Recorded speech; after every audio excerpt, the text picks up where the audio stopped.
తిరుమల పరకామణి చోరీ జరిగినప్పుడు ఆ విషయాన్ని ఒక 2-3 మీడియా ఛానల్ బయటకు తీసుకురావడం జరిగింది.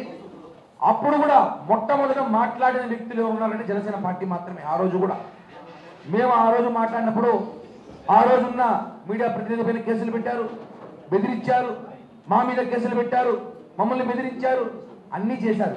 కానీ వెంకటేశ్వర స్వామి బెదిరించలేం కదా. మమ్మల్ని బెదిరించి భయపెట్టాలని చేయొచ్చు, కానీ వెంకటేశ్వర స్వామి దగ్గర ఎవరి లెక్కలు వాళ్ళకు ఉంటాయి. ఇది మాత్రం వాస్తవం.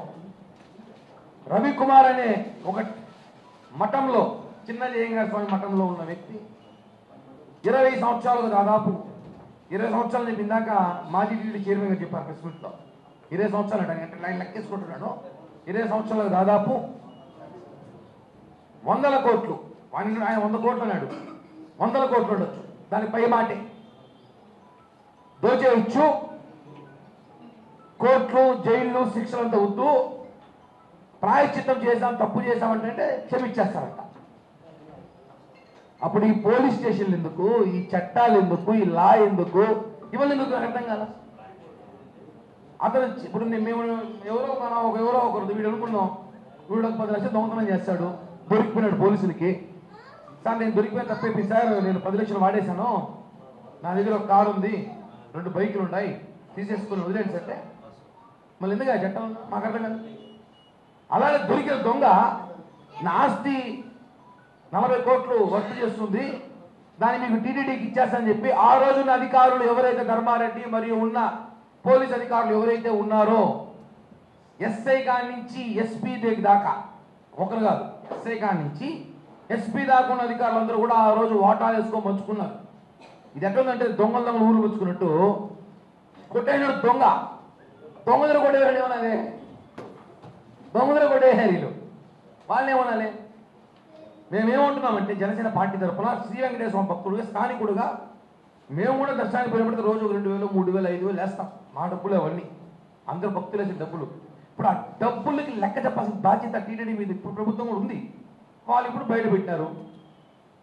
నేనైతే మా కూటమి నేతలు ఇక్కడే వీడియో కూడా టెలికాస్ట్ చేసి చూపించారు ఏ విధంగా చోరీ చేశారో. అంటే అవన్నీ కూడా గత ప్రభుత్వంలో బయటపడినాయి అన్నారు. ఓకే, తీసుకొచ్చారు. దొంగలు ఏం చేశారు మీరు? దేశం దాటిచ్చారా? మాకు అనుమానం అతను ప్రాణంతో ఉన్నాడా లేదా అనేసి. ఎందుకంటే అతను నేను గతంలో చాలాసార్లు అడిగా, రవికుమార్ బతుకుంటే ఒకసారి కనిపించాయా చూడాలని నేను అంటున్నాను. రవికుమార్ ఉంటే కనీసం కనిపించాలి. నేను ఉన్నాను చెప్పి ఒక వీడియో కాల్, ఒక వాట్సాప్ వీడియోని పెట్టు, లేదా ఒక మీడియాతో ఇంటర్వ్యూని ఇవ్వు. ఎందుకంటే రవికుమార్ పట్టుకొస్తే గత ప్రభుత్వంలో ఎవరెవరికి ఎంత వాటాలు ఇచ్చినాడో, ఆయన పట్టుకున్నప్పుడు ఎవరెవరికి ఎంత రాసినాడో, ఏ ఆస్తులు ఇచ్చాడో తీయాలి. ఇప్పుడు నేను అడుగుతాను, నన్ను తీసుకెళ్ళి గతంలో అధికారులు ధర్మారెడ్డి కానీ లేకపోతే సీఏలు ఎస్ఐ ఎవరైతే ఉన్నారో తీసుకెళ్ళి ఇది రవికుమార్ బిల్డింగు, ఇది రవికుమార్ బిల్డింగు, ఇది రవికుమార్ బిల్డింగ్ చూపిస్తే కాదు కదా. డబ్బులు నేను ఒకటే లేదు, కోట్లాది మంది భక్తులు వేశారు కాబట్టి చూపించండి, మీడియా కూడా చూపించండి. తీసుకెళ్ళి మొత్తం ఏమేమి ఆస్తులు ఇచ్చాడు, ఎంతెంత ఆస్తులు ఇచ్చాడు, దాని లెక్క ఎంత, దాని రిజిస్ట్రేషన్ వాల్యూ ఎంత, దాని గవర్నమెంట్ రేట్ ఎంత. ఇప్పుడు అవన్నీ వదిలేసి 100 కోట్లు కొట్టేసి 40 కోట్లు ఆస్తి మీద డబ్బులు ఏమైనాయి? మా లెక్క ఊరికి 100 కోట్లు అనుకుందాం, మిగతా కోట్ల డబ్బులు ఏమైనాయి, ఎవరు తీసుకున్నారు? ఈ రోజుల్లో కొండపైన ఒక శుభదం 300 రూపాయల టికెట్ బ్లాక్లు అమ్మితే పెద్ద వార్త రాసి వాడిని జైలుకి పంపించి వాడిని 10 రోజులు జైల్లో పెడతారు 300 రూపాయల టికెట్కే. అలాంటిది ఇన్ని 100 కోట్లు కట్టడితో జైలుకి పంపలేదు.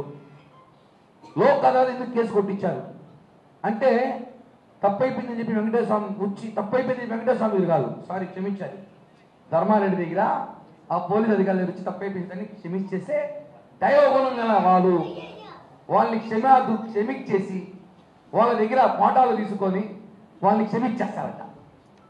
అప్పుడు ఇప్పుడు కొండపైన దొరికే దళారులందరూ కూడా మీరందరూ కూడా ఎవరు దొరికితే మీరు స్టేషన్ పోకండి. గత ప్రభుత్వంలో ఉన్నప్పుడు వాళ్ళ దగ్గర పోయేసి మేము తప్పు చేసి తెలియకుండా టికెట్ ఇచ్చేసాము అని క్షమాపణ చేస్తారట. కొండపైన పోలీస్ స్టేషన్ అవసరం లేదు, విజిలెన్స్ వింగ్ అవసరం లేదు. ఏం మాట్లాడుతున్నారు అసలు? దొరికిన దొంగను తప్పించినారు. అప్పుడున్న ఎస్ఐ మొన్నటి దాకా ఉన్నాడు, నాకు కూడా సమాచారం ఇప్పుడు అతనే ఉన్నాడు అనిపిస్తా ఉంది తిరుమలలో. వాళ్ళు ఇంకా నడుపుతున్నారు. మీరు నేను ఒకటి అడుగుతున్నా, బిన్ లాడెన్ని ఇంకా పెద్ద పెద్ద డాళ్ళని ఉగ్రవాదులనే పట్టుకున్నాం మనం. ఈ రవికుమార్ ఎంత మనకి దొరకాలంటే వస్తాం కదన్నా. బిల్లాడనే పట్టుకున్నారు వీళ్ళు, పెద్ద ఉగ్రవాదులు దొరికిపోతున్నారు. రవికుమార్ దొరకడం ఎందుకు దొరకడం లేదు? ఏదైనా అంతరిక్షంలో దానుకోండినా, లేదా ఆయన్ని ఏమైనా చేసేసారా? ఆయన బయట వస్తే అందరు పేర్లు బయటకు వస్తాయి, దొంగల వాటాలు అందరూ పంచుకున్నామని చెప్పి పేర్లు బయటకు వస్తాయని ఏమైనా దానుకున్నాడా? మేము ఒకటే అడుగుతున్నాం, టీటీడీ చైర్మన్ బిఆర్ నాయుడు గారిని, టీటీడీ అడిషనల్ వెంకటేష్ చౌదరి గారిని, టీటీడీ గతంలో ఉన్న ఈఓ మళ్ళీ వచ్చిన అనిల్ సింఘాల్ గారిని, ముఖ్యంగా తిరుపతి ఎస్పీ సుబ్బరాయుడు గారిని మాకు నమ్మకం ఉంది కాబట్టి, సార్ రవికుమార్ని పట్టుకోండి. సిబిసిఐడి వద్దంట, మాజీ చైర్మన్ గారు చెప్పాడు ఇందాకే, సిబిఐకి ఇవ్వండి అంట.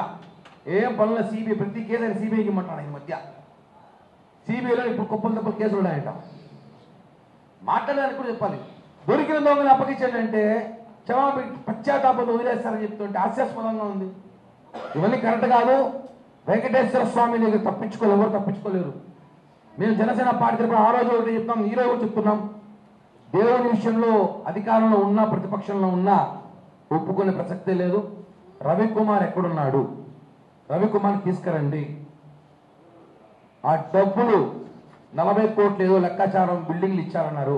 ఆ బిల్డింగ్ కాగితాలు ఎవరి దగ్గర ఉన్నాయి? టీటీడీకి ఇచ్చారా? ఎక్కడెక్కడ ఇచ్చారు? బహిరంగ చేయండి. మిగతా డబ్బులు ఏమైనాయి?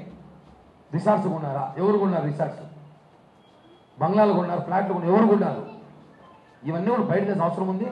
అదేవిధంగా ఈ కేసులో ముఖ్యంగా గత ప్రభుత్వంలో ఉన్న ఈఓ అని చెప్పుకుంటున్న ఈఓ లాంటి ధర్మారెడ్డి గారిని, SI, CI, DSP, VGO, సిఎండ్ఎస్ఓ, Tirupati SP Parameshwar Reddy, వీళ్ళందరూ కూడా ముద్దారై చేర్చారు. ఎందుకంటే వీళ్ళందరూ దాన్ని తప్పించేశారు. అతను దొరికితే మొత్తం దొరికిపోతారని. కాబట్టి వీళ్ళందరూ కూడా చేర్చాలని చెప్పి ఇదే సిబిసిఐడికి నేను కూడా లేఖ రాయబోతున్నాను. వీళ్ళందరినీ కూడా విచారించండి. ఎందుకంటే దేవుడు వేసిన ప్రతి రూపాయి లెక్క చెప్పాల్సిన బాధ్యత తిరుమల తిరుపతి దేవస్థానానికి ఉంది, కూటమి ప్రభుత్వం కూడా ఉంది. కాబట్టి ఇప్పటికే ఈ విషయం రాష్ట్రమంతా చర్చగా మారింది నిన్నటి నుంచి. కాబట్టి నేను ఒకటే చెప్తున్నాం, దయచేసి ఈ విషయాన్ని ప్రభుత్వం కూడా సీరియస్గా తీసుకోవాలి. ప్రభుత్వం కూడా కోరుతున్నాం, మేము ప్రభుత్వం ఉన్నా కూడా సరే ప్రభుత్వాన్ని కోరుతున్నాం. వెంకటేశ్వర స్వామి భక్తులుగా తిరుపతిలో ఏం జరుగుతుందని చెప్పి చాలామంది మాట్లాడతారు.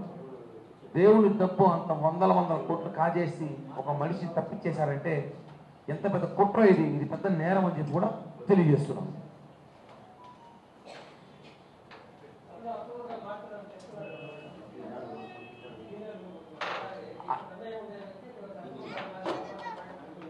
అన్న ఒకటే అన్న, దొంగ దొరికినప్పుడు శిక్ష పడాలి కదా. శిక్ష పడలేదు అతనికి. శిక్ష పడింది, దొరికినాడు.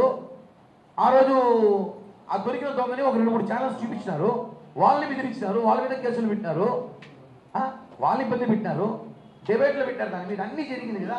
అసలు డాడా కనీసం చూపించారు, దొంగను పట్టుకున్నాము, అదో వీడియో దొంగ అని చెప్పాలి కదా.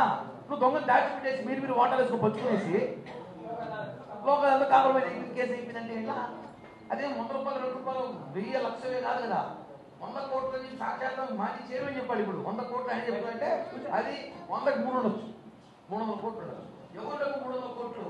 వెంకటేశ్వర డబ్బు. ఇలా 300 కోట్లు కానీ టీటీడీలో ఉంటే, తిరుమల తిరుపతి దేవస్థానంలో 300 కోట్ల డబ్బు కానీ ఉంటే ఈరోజు తిరుపతిని అద్భుతంగా ఇంకా స్మార్ట్ మోడల్స్ రెడీ చేయొచ్చు. దానికి కాదు రవికుమార్ పేరు పెట్టచ్చు కింద, రవికుమార్ స్మార్ట్ సిటీ అనేసి. 300 కోట్లు చిన్న విషయమా? 300 కోట్లుగా అయ్యాడు, 100 అబద్ధం.